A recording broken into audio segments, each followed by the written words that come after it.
The telegram arrived at the British Museum on November 3, 1936, transmitted from a relay station in Oaxaca, Mexico.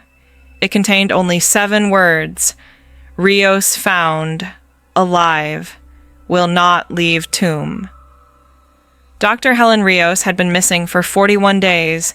The Cambridge-educated archaeologist had vanished while excavating a pre-Columbian burial site in the remote Sierra Mazateca mountains, leaving behind her field notes, her equipment, and a camp that looked as though she'd simply stepped away for an afternoon walk. The Mexican authorities had combed 100 square miles of jungle. Her colleagues had returned to England, certain she'd perished in a fall or succumbed to fever. Her obituary had already been drafted by the Royal Anthropological Institute, but Helen Rios wasn't dead. She was 60 feet underground, sealed inside Chamber 7 of the very tomb she'd been excavating, a burial complex dating to approximately 900 CE. And according to the rescue team that finally located her, she was frantically scratching symbols into the walls with a piece of broken pottery, muttering in a language none of them recognized.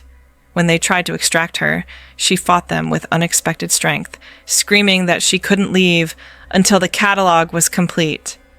They brought her up by force. She was emaciated, dehydrated, and covered in limestone dust. Her fingers were worn to raw stumps.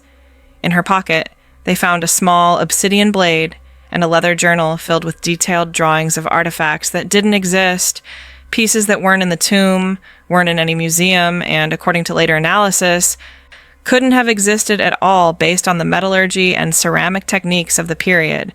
Dr. Helen Rios never spoke coherently again. She died in a sanatorium in Veracruz 11 months later, still convinced she was underground. This is the story of how a rational woman of science descended into the earth and brought something back with her that wasn't madness, but might have been worse. Stay with me as we excavate the mystery of the archaeologist who unburied herself.